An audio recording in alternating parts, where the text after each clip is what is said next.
힘이신 여호와여, 내가 주를 사랑하나이다. 여호와는 나의 반석이시요 나의 요새시요 나를 건지시는 이시요 나의 하나님이시요 내가 그 안에 피할 나의 바위시요 나의 방패시요 나의 구원의 뿌리시요 나의 산성이시로다. 저희들의 예배를 기뻐하시는 하나님, 우리 모든 성도들이 영과 진리로 경배하게 하여 주옵소서. 우리 모두의 예배를 받으시고 한 영혼 영혼을 만나 주옵소서. 예수님의 이름으로 기도하옵나이다. 아멘. 오늘 우리에게 주신 하나님의 말씀은 빌립보서 3장 7절에서 11절 말씀입니다. 왠지 내게 유익하던 것을 내가 그리스도를 위하여 다 해로 여길 뿐더러 또한 모든 것을 해로 여김은 내 주 그리스도 예수를 아는 지식이 가장 고상하기 때문이라. 내가 그를 위하여 모든 것을 잃어버리고 배설물로 여김은 그리스도를 얻고 그 안에서 발견되려 함이니 내가 가진 느는 율법에서 난 것이 아니요 오직 그리스도를 믿음으로 말미암은 것이니 곧 믿음으로 하나님께로부터 난 의라. 내가 그리스도와 그 부활의 권능과 그 고난에 참여함을 알고자 하여 그의 죽으심을 본받아 어떻게 해서든지 죽은 자 가운데서 부활에 이르려 하노니 이 말씀은 살아계신 하나님의 말씀입니다. 아멘. 할렐루야. 오늘 또 하나님께서 우리 모두에게 은혜와 평강을 주시길 바랍니다. 어제 정말 비가 많이 왔는데 제가 이제 음성에서 내려와서 보니까 이 앞에가 막 다 잠겨 있고 그랬어요. 그래서 너무 힘드셨죠.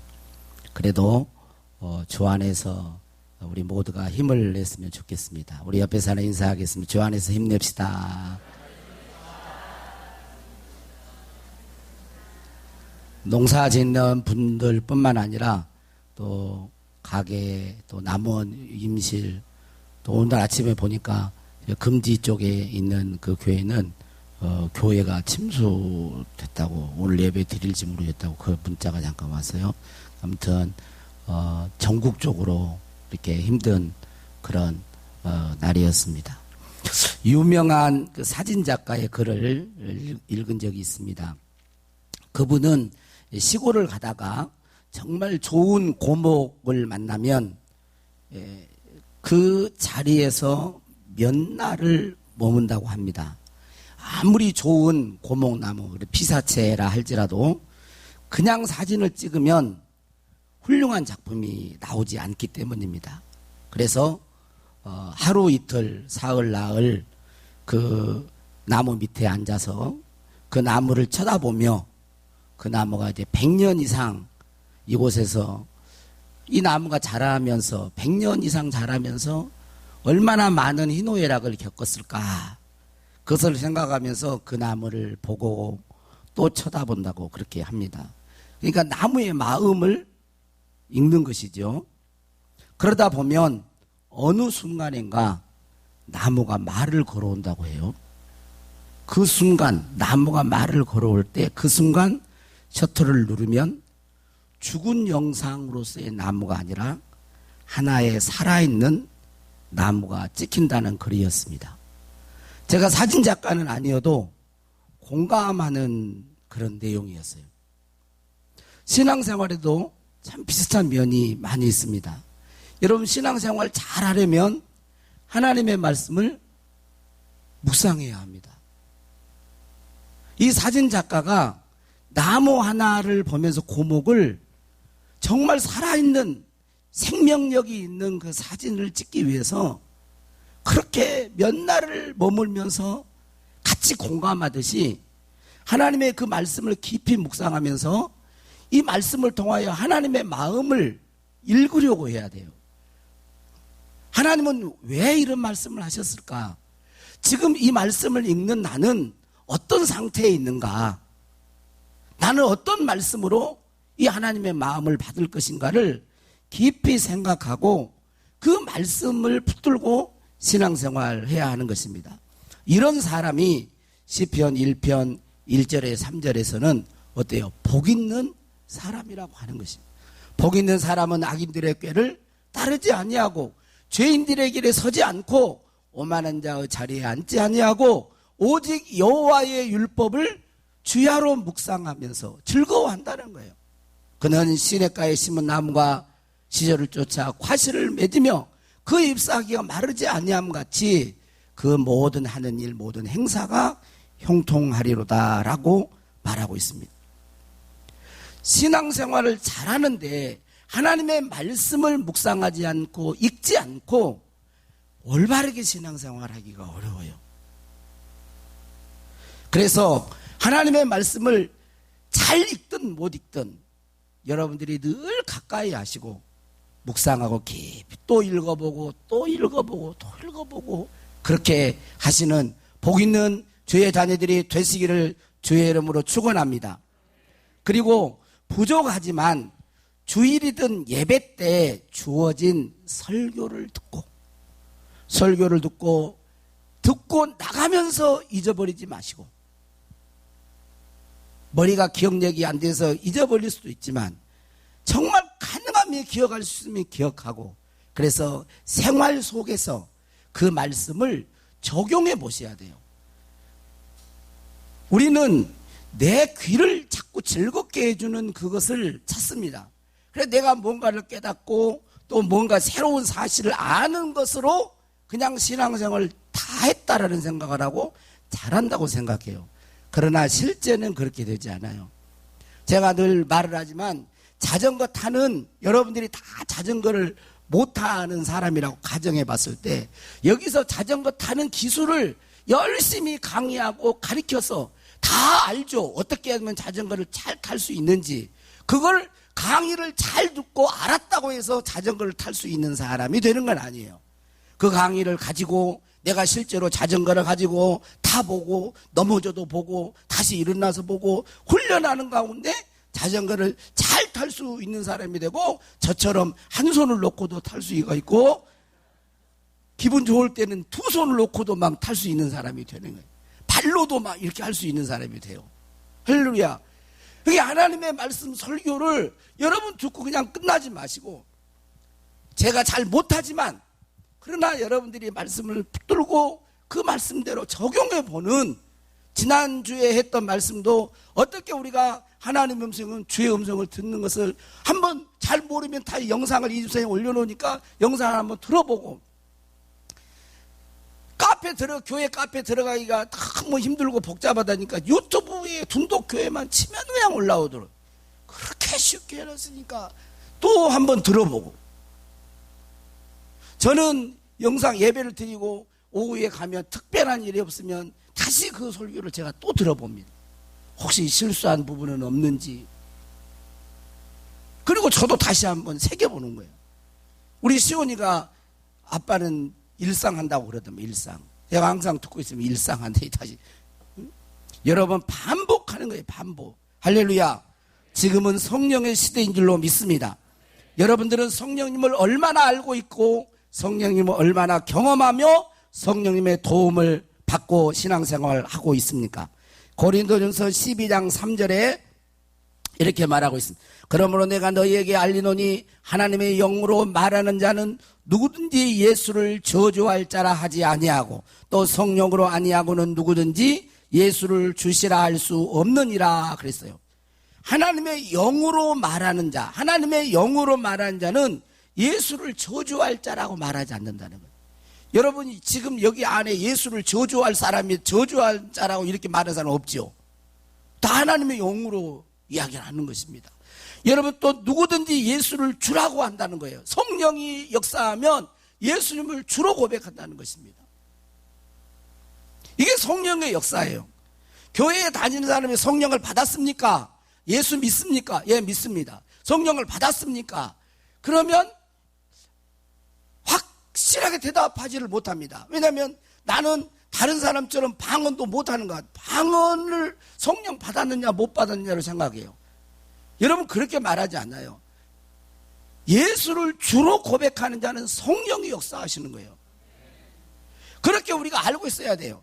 또 로마서 8장 14절 15절에 보면 무릇 하나님의 영으로 인도함을 받는 사람은 곧 하나님의 아들이라 너희는 다시 무서워하는 종의 영을 받지 아니하고 양자의 영을 받았으므로 우리가 아빠 아버지라고 부르짖느니라 그랬어요. 하나님을 아버지라고 부르시죠.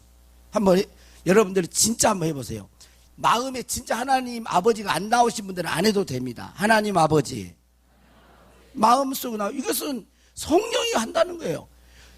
종의 영이 역사한 게 아니고 양자의 영, 성령이 역사해서 하나님을 아버지라고 부른다는 거예요. 그러니까 내가 하나님을 아버지라고 부르고 예수님은 나의 주라고 시인하는 사람은 성령을 받은 자예요. 성령이 역사한 거예요.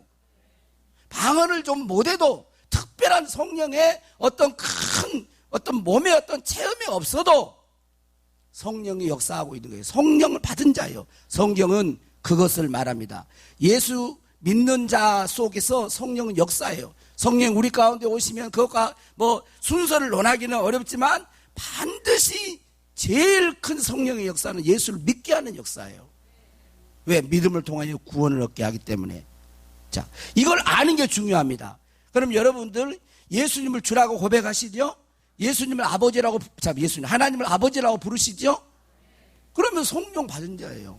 자, 근데 성령을 받은 자, 성령이 나와 함께하고 있는지를 인식하고 아는 자와 전혀 인식하지 모르고 그냥 신앙생활 하는 자는 달라요. 그러니까 분명히 성경에서 그렇게 말하고 있기 때문에 하나님을 아버지라고 부르고 예수님을 주라고 시인한 자는 내 안에 성령님이 계시구나. 할렐루야. 성령님이 나와 함께 하시구나라고 이렇게 믿으셔야 돼요. 성경이 그렇게 말을 했기 때문에. 자, 그렇게 이게 중요하고 그 다음에는요, 성령이 우리와 함께 하시면 우리를 변화시켜 가시고 인도해 가셔요. 그런데 많은 이야기가 있지만 크게 두 가지, 이것은 지금 가장 기본적인 얘기를 지금 하고 있는 거예요. 첫 번째로 성령은 우리와 함께 하시면서 어떻게 우리를 깨닫게 해주시고, 우리 박 집사님도 주의 음성, 하나님 음성을 듣게 해달라고 그러는데 가장 먼저는요, 두 가지래요.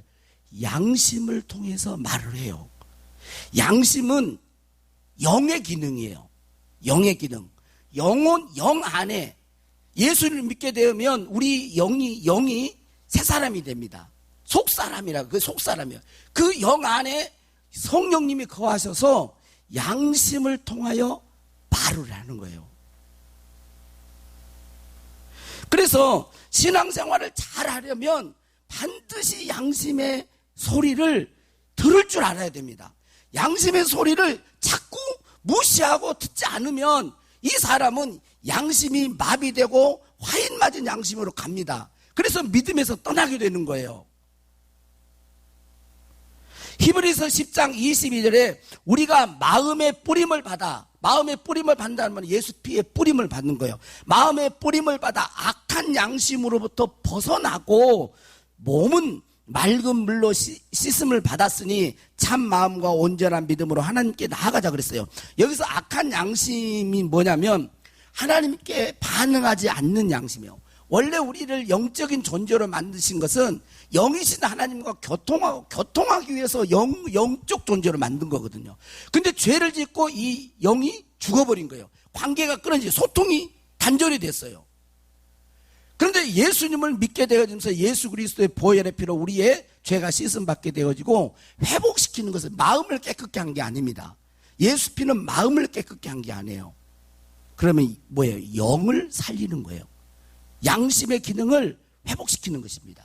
더 선한 양심, 하나님께 대한, 여러분 세상에 하나님을 믿지 않는 사람들도요, 도덕적으로 보면 참으로 착하게 사는 사람이 있을 수 있습니다. 자기 나름대로 뭐 선을 하고 또 그렇지만 이 사람이 아무리 도덕적으로 높은 수준의 어떤 윤리적인 삶을 산다 할지라도 이 사람이 하나님을 믿지 않으면 하나님과 소통하지를 못합니다.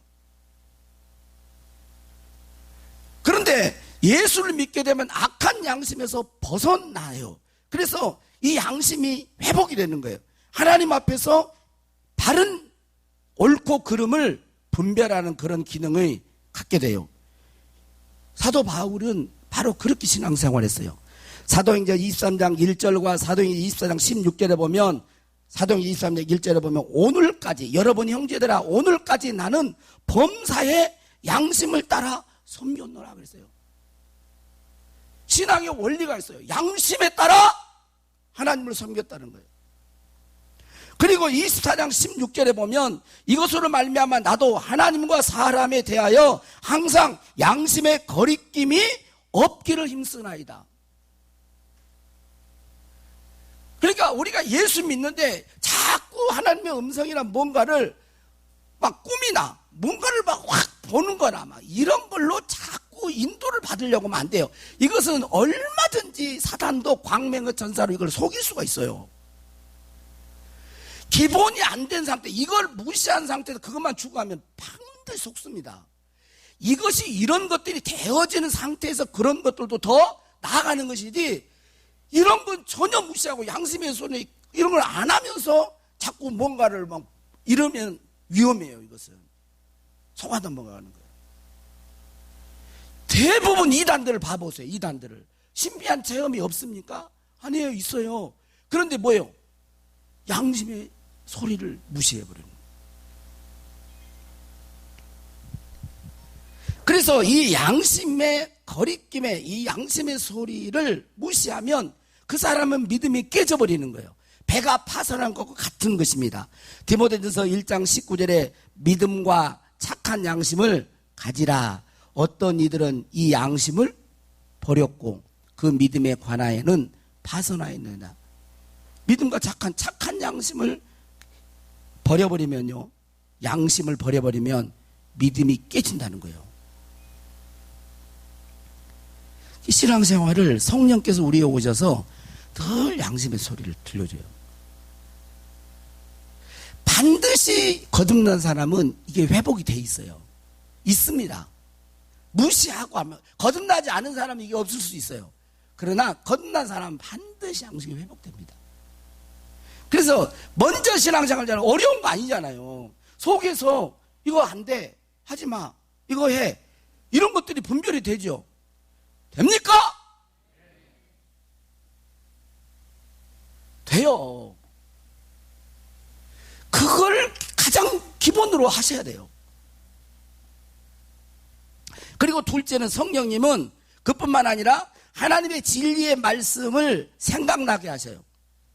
요한복음 14장 26절 보혜사 곧 아버지께서 내 이름으로 보내실 성령 그가 너희에게 모든 것을 가르치고 내가 너희에게 말한 모든 것을 생각나게 하시리라. 요한복음 16장 13절에 그러나 진리의 성령이 오시면 그가 너희를 모든 진리 가운데로 인도하시리니, 진리로 인도해요.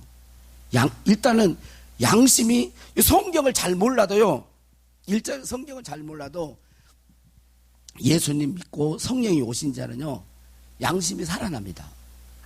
그래서 어느 정도로 아주 이 진리와 양심은 아주 밀접한 관계가 있기 때문에 성경의 말씀을 깊이 알면서 양심이 더 선명해지는 거예요. 그러나 기본적인 양심은 회복이 됩니다. 이거 몰라도. 그런데 또 한 가지는 진리의 말씀을, 성경 말씀을 듣고 읽고 이렇게 하는 것을 그때그때마다 생각나게 해요. 어떤 사건이 있으면 딱 말씀이 떠오르는 거예요. 여러분, 원수같이 힘든 사람이 딱 나를 힘들게 괴롭힌 사람이 딱 예를 들어 나타났다 그래요. 그러면 여러분 마음속에 뭐라 해요? 무슨 마음이 딱 떠오르나요? 싸워서 그냥 납작고 해버려라. 그러는 음성이 들리나요? 복수해라. 그런가요? 절대 그렇게. 여러분 신앙생활 조금만 하면요, 원수나 나를 괴롭힌 사람이 딱 나타나면 복수해가지고 그냥 뺨을 오른뺨을 때리고 왼뺨을 때리고 아파트로 치고 막 그렇게 복수해라, 그런 소리 안 들립니다. 너희를 괴롭히고 힘든 사람들을 위해서 기도해줘라. 원수를 사랑해라. 이 안에 이게 들려요. 이게 뭐냐면 말씀과 함께 성령이 지금 말하고 있는 거예요. 그럴 때 내가 하나님의 말씀을 따라서 취해서 사느냐, 아니면 그 말씀을 무시하고 내 감정과 내 어떤 유익을 따라서 살아가느냐, 그것은 선택은 본인이 하는 거죠.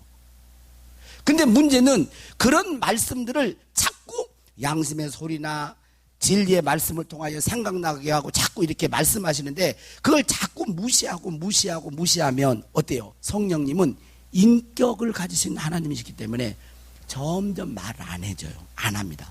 여러분도 그러죠. 누군가에게 말을 하는데 한 번 말하고 두 번 말하고 세 번 말하고 그러면 어때요? 그 다음에는 말 안 하고 싶죠? 말을 계속 안 들으면. 오늘 마스크를 써가지고 저희가 그 인격이 있기 때문에 그러는 거예요. 그게 이제 도에 지나치면요. 도에 지나치면 때로는 이제 이게 안 되면 때로는 그 자식들은 어떻게 합니까? 채찍을 때려서 징계를 하기도 합니다. 이건 환경을 통해서 말씀하는 거예요. 이게 환경을 통해서 말씀해. 이건 말씀을 잊어버리게 될 때에 하나님은 너무 사랑하기 때문에 이대로 가면 안 되기 때문에 환경으로 개입하셔서 말하는 거예요. 여기까지 가면 좀 힘들잖아요. 그러니까, 자, 요거 지금 말하는 것은 가장 기본적, 여기까지는 다 오셔야 돼요. 우리 전도교회 교인들은 성령님이 나와 함께 하신 것을 믿고, 알고, 의식하면서 양심을 통하여 진리의 말씀을 통하여 우리를 인도해 가시고 우리를 거룩하게 변화시키고 하나님의 자녀로 세워가신다는 사실을 알고 이렇게 다 따라올 수 있기를 바랍니다. 할렐루야. 그런데 오늘 제 제목은 성경에서 말하는 두 종류의 능력이라고 했어요. 권능이라고 해도 말이 됩니다. 성경에서 말하는 두 종류의 권능, 능력을 말하고 있어요. 자, 성경에서 말하는 두 종류의 능력과 권능은 뭘까요? 오늘 10절에 나와 있는 말씀. 자, 한번 보세요. 내가 그리스도와 그 부활의 권능과 그 고난에 참여함을 알고자 하여 그의 죽으심을 본받아 어떻게 해서든지 죽은 자 가운데서 부활에 이르려 하노니 그랬어요. 뭐가 있어요? 부활의 권능. 따라서 부활의 권능. 성경에서 말하는 능력, 권능은 두 가지예요. 크게 두 가지예요. 부활의 권능이요. 부활에 따라서 부활의 권능. 부활의 권능. 그 다음에 두 번째로 사도행전 1장 8절에 말하는 오직 성령이 너희에게 임하시면 너희가 권능을 받고 그러죠. 그것은 두 번째로는 성령의 권능. 두 번째로 따라 성령의 권능. 예, 이 두 가지가 있습니다. 이 두 가지가 있어요. 성령의 권능은 능력을 부어주는 거예요. 자, 부활의 능력은 사람 안에 있는 것이며 성령의 능력은 사람의 밖에 있는 것으로 곧 성령이 부어질 때 임하는 능력인 것입니다. 그런데 밖에 성령의 능력이 있지만 밖으로부터 성령의 부어짐을 통해서 능력은 있지만 안에 부활의 능력이 없으면 그 성령의 능력이 내전 성령의 능력이 밖으로 나타날 때 나올 때에 그 사람의 몸을 통하여 나오기 때문에 위험합니다. 아름답지 못해요. 예수 그리스도의 성품과 인격을 소유하지 않는 사람이 어떤 능력을 받으면 능력은 자격증을 부여하는 것과 같기 때문에 나타나기는 나타나요. 병도 고치고 뭣도 합니다. 그런데 이 언행이 덕스럽지를 못해요. 부활의 능력은 여러분 부활이라고 하는 것은 뭐죠? 부활의 생명은 죽지 않고는 나올 수 없는 것입니다.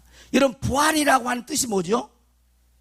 이미 죽음을 거친 능력이에요.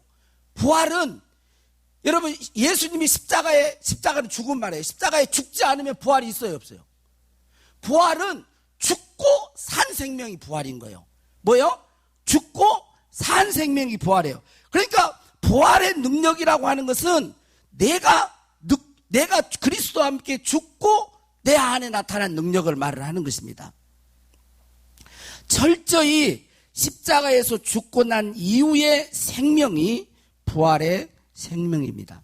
그래서 부활의 능력은 우리의 천연적인 생명, 우리의 선한 것이든 악한 것이든 모두 십자가를 통과하여 내가 죽고 난 이후에 나타나는 능력을 말을 하는 것입니다. 오늘 말씀에서 사도 바울이 뭐라 그래요?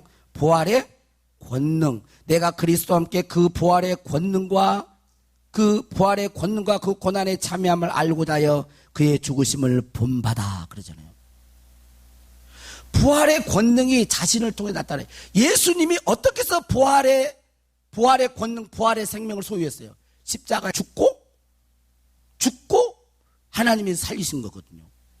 그런 것과 똑같이 자기에게도 부활의 그 능력이, 권능이 나타나려고 할 때에 예수님과 함께 자기도 죽고, 그럴 때에 자기 안에 부활하신 그 생명의 역사가 나타나는 것을 부활의 권능에 참여한다라고 말을 하는 것입니다.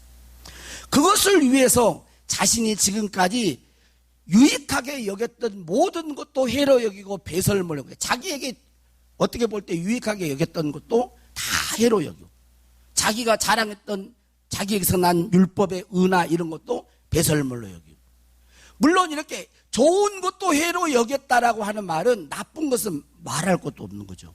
나쁜 것은 말할 것도 없이 버린 거예요.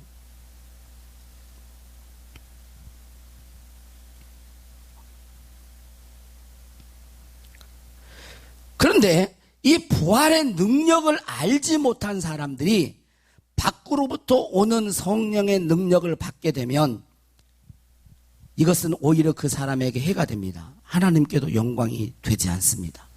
자신이 영광을 취하기가 쉽고 교만하게 되기 때문에 그렇습니다. 성령의 충만함은 자아가 죽고 자신이 비어진 사람에게 임하는 거예요. 관련된 단어가 있어요. 여러분 보세요. 부활은 무엇과 깊은 관련이 있을까요? 방금 계속 말을 했잖아요. 무엇과 관련이 있어요? 자, 죽음을 빼놓고 부활을 말할 수 없잖아요. 이게 죽음과 부활은 깊은 관련이 있어요. 죽은 자가 살아나는 거고, 살아난 자는 죽음을 맛본 자예요. 자, 그러면 충만은 무엇과 깊은 관련이 있을까요? 충만, 채워짐은? 그렇죠. 비워짐과 깊은 관련이 있는 거예요. 비워진 만큼 채워지는 거죠. 예? 그러잖아요. 충만인데 비워지지 않는데 채워지는 건 어려워요. 성령 충만은 내가 비워지는 만큼 채워지는 거예요. 자아가 부인된 만큼, 내가 깨진 만큼, 내가 파쇄된 만큼, 내가 없어진 만큼, 내가 죽은 만큼 성령이 나를 통치하시고 주관하시고 충만하게 사용하는 것입니다. 이게 부활의 능력은 내가 죽고 난 이후에 거예요. 이것이 채워질 때 충만함을 경험하는 것입니다. 성령의 충만은 우리 안에 부활한 주님으로서, 성령의 충만함은 우리 안에 부활하신 주님으로서 우리의 순복으로 얻는 것이며 우리 안에 거룩한 생명을 요구합니다. 사랑하는 성도 여러분, 여러분 성령의 충만함을 원하십니까? 소리가 조금 작네요. 여러분 성령의 충만함을 원하신가요? 할렐루야. 그렇다면 성령께서 나를 십자가로 이끄는 것을 이상하게 여기지 말아야 합니다. 성령의 충만함은 부활의 권능에 참여한 사람이 성령의 권능을 덧입는 것입니다. 어떤 책에 보니까 이런 말씀, 제가 한번 책을 한번 읽어보겠습니다. 우리는 현재의 삶에 만족할 수 없습니다. 성령님이 다시 우리를 충만하게 해야 하며, 또한 첫 번째 충만케 함과 두 번째, 세 번째, 네 번째 충만케 함의 정도가 다 다릅니다. 당신이 십자가에 의해 깊이 파여질수록 당신이 얻는 성령의 충만도 많을 것이며, 당신이 십자가에 의해 깊이 제하여질수록 당신이 얻은 성령의 충만도 깊을 것입니다. 성령의 충만함을 얻을 때 어떤 때는 마음이 아프고, 어떤 때는 어렵고, 어떤 때는 앞에 있는 길을 가기가 매우 어렵다고 느낄 수도 있습니다. 그러나 이러한 것들은 십자가가 당신을 더 파내고 당신의 분량을 더 넓혀서 당신에게 더 크고 많이 얻게 하려는 것입니다. 그러한 생활 가운데에서 당신은 눈물을 흘리는 것을 두려워하지 말고 마음 상하는 것을 두려워하지 말아야 합니다. 만일 당신이 이러한 파냄을 체험할 수 있다면 주님은 당신을 크게 사용할 것입니다. 그러나 만일 당신이 불만스럽게 성령이 우리를 뭐예요? 십자가 자파세하는 거 십자가로 자꾸 우리를 파내고 제거하고 죽이고 하는 그 일을 하는데 만약에 우리가 불만스러워하고 하나님과 다툰다면 성령은 즉시 멈출 것입니다. 만일 이와 같다면 성령의 부어짐도 쓸모가 없습니다. 십자가가 한번 제하여질 때마다 당신이 사랑하고 바라는 것들을 제해버릴 것입니다. 이러한 제해버림은 다 십자가의 역사로 당신의 분량을 넓히기 위한 것입니다. 당신의 분량이 넓혀진 만큼 당신이 얻은 은혜도 많을 것입니다. 우리가 자신의 뜻과 반대되는 일을 만날 때, 나는 이러고 원하는데 반대되는 일을 만나잖아요. 만날 때 우리의 분량이 가장 확대될 수 있습니다. 나는 이걸 원하는데 하나님의 뜻과 대치되는 걸 원해요. 그런데 이런 걸 만날 때, 그래, 내가 주님과 함께 죽어야 부활의 권능을 참여할 수 있다. 내가 그리스도와 함께 죽었습니다. 이렇게 할 때 정말 이해하기 어려운 그런 속에서 주님이 걸어가신 길을 바라보면서 제자로서 바른 길을 간다고 하면서 그것을 내가 견디어낼 때, 그게 크면 클수록 더 넓혀지고 깊어지고 더 강해지고 충만해지는 거예요. 당신이 하나님의 뜻에 굴복할 때마다 십자가가 당신을 제하고 성령이 다시 한번 당신을 충만하게 할 것입니다. 믿음의 사람들은 이 길을 다 갔어요, 여러분.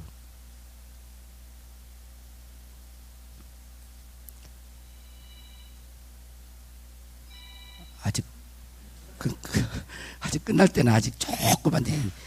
예. 여러분, 지금은 성령님이 시대예요. 성령님을 여러분 깊이 묵상하셔야 됩니다. 그리고 내가 예수님을 주로 시인하고 하나님을 아버지로 부를 수 있다면, 여러분이 그런 믿음을 가지고 있다면 반드시 기억해야 될 게 뭐예요? 성령님을 내가 받은 자이구나. 성령님은 나와 함께 하시는 자이구나. 한 것을 성경이 그렇게 말했기 때문에 여러분 철석까지 믿으셔야 돼요. 뭐 느낌은 없어도 분명 나와 함께 하신 것을 믿으셔야 돼요. 하나님의 영이 나와 함께 하신 걸 믿고 어떻게 인도해? 내 양심을 통하여 말을 하는 거예요. 또 우리가 읽고 듣고 하는 듣는 설교나 이런 그 성경 진리의 말씀을 통해서 또 우리를 가리키시고 인도해 가세요. 그럴 때 이해하기 어려운 일도 만나기도 합니다. 일을 하자니 내가 손해보고 내가 막 나는 너무너무 힘들고 막 그래요. 그런데 성령님은 어떻게 해요? 부활의 권능으로 우리를 이끌고 하기 위해서 뭐예요? 십자가를 통과하게 하시는 거예요. 죽음을 맛보게 하세요. 이건 부활의 권능은 들었다고 되는 게 아니에요. 아까 말했잖아요. 자전거를 어떻게 타는지를 배웠다고 되는 게 아니라 실제 삶 속에서 내가 죽었구나. 진짜 막 살아서 막 뚫고 그럴 때가 있어요. 여러분만 있는 게 아니라 저도 매일매일 삶 속에 그런 게 있을 수 있습니다. 하나님과 반대되는 것을 만날 때 그때 뭐라고 표현해요? 내가 그리스도와 함께 십자가에 죽었사오니. 이걸 고백할 때고 그것을 묵상할 때고 십자가에 달려 죽으신 그 주님을 바라보면서 나도 함께 죽은 자이지. 그리고 죽은 자가 취하는 행동, 장사 지내면 되는 것처럼 다 있으면 부활의 생명이 어느 순간에 부활의 생명이 예수 그리스도의 생명이 내 안에서 역사를 하는 거예요. 살리고. 그래 엄청난 부활의 권능이 사람이 돼요. 이 사람은 누구도 감당할 수 없어요. 그런데 이런 사람에게 또 하나님의 큰 일들을 감당하기 위해서 성령의 능력을 부어주시는 거예요. 이 부활의 권능을 소유하지 못한 자에게 이것만 부어지면 이것 때문에 망해요, 이것은. 그래서 위험한 거예요, 이게. 부활의 권능과 이 성령의 능력을 같이 받는 자가 한마디로 말하면 성령 충만한 사람이에요. 할렐루야. 성령 충만한 저와 여러분이 될 수 있기를 주의 이름으로 축원합니다. 네, 우리 이제는 내가 없고 찬양 하면서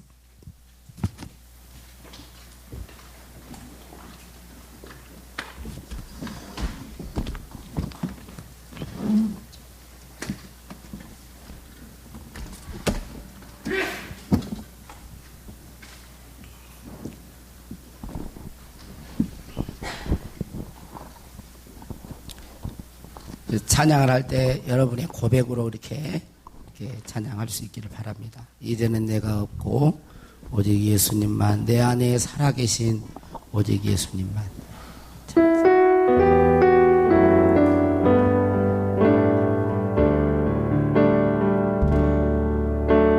이제는 내가 없고 예수님만, 내 안에 살아계신 오직 예수님만, 오직 예수님만 찬양하며 살리라, 예배하며 살리라.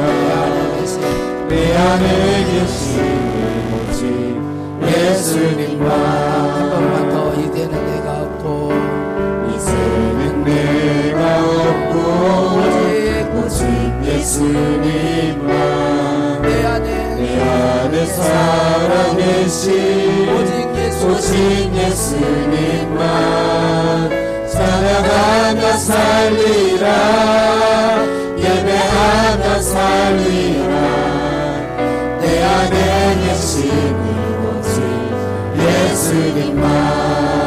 주님은 나의 주님은 나의 아바 아버지, 내 삶의 영혼 만지시고, 주님은 나의 주님은 나의 하늘 아버지, 나의 모든 것 주님께 맡기리.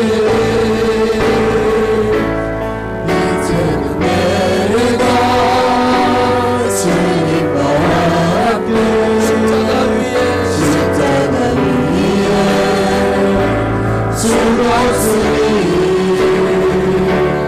이제는 내가 사노가 이요 내 안에 주님 사신 것이라. 이제는 내가 없고 오직 예수님만, 내 안에 살아계신 오직 예수님만 찬양하며 살리라, 예배하며 살리라. 내 안에 계시는 오직 예수님만.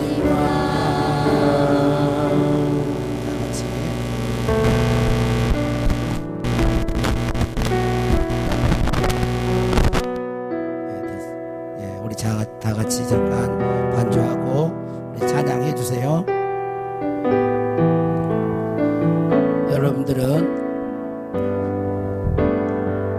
이 고백을 우리의 삶 가운데 하고 계시나요?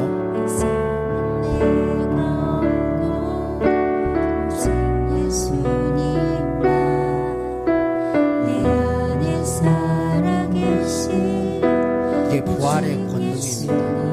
부활의 권능. 내가 죽고 예수님이 내 안에 사는 것. 저와 우리 돈독교회 모든 성도들은 이 고백을 바울이 그렇게 자신의 맡겨진 사명을 감당할 수 있었던 것은 바로 이 부활의 권능에 늘 참여하고자 하여서 자신이 날마다 죽는 것이었습니다. 오직 예수님만 찬양하며 살리라, 예배하며 살리라. 내 안에 계신 오직 예수님만. 기도하겠습니다. 하나님 아버지, 주님은 나의 아바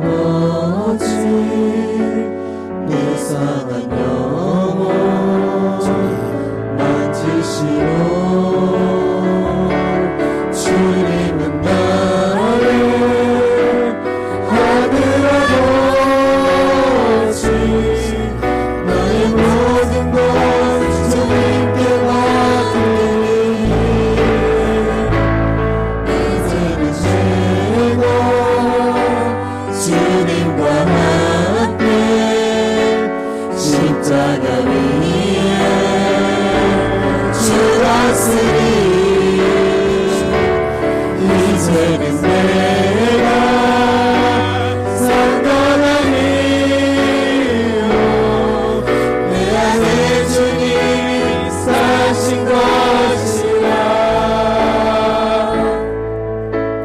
이제는 내가 없고 오직 예수님만 내 안에 살아계신 오직 예수님만 찬양하며 살리라 예배하며 살리라 내 안에 계시는 오직 예수님만. 아멘. 하나님 아버지, 성령님이 우리와 함께 하심을 우리 모든 성도들이 믿고 성령께서 양심을 통하여 진리의 말씀을 통하여 우리를 인도해 가시는 그 사실을 깨달아 양심의 소리를 듣게 하여 주시고 진리의 말씀을 따라 살아가는 저희들 되게 하옵소서. 더 나아가서 우리 모든 성도들이 부활의 권능, 부활의 능력을 소유한 진실된 능력의 소유자들이 되게 해 주시옵소서. 예수님이 죽고 부활하셨듯이 우리도 주님과 함께 죽고 부활의 권능으로 살게 하시고 더 나아가 성령의 능력을 덧입어서 성령 충만한 그리스도인으로 매일매일 살아가도록 붙잡아 주시옵소서. 축복하옵고 예수님 이름으로 기도하옵나이다. 아멘.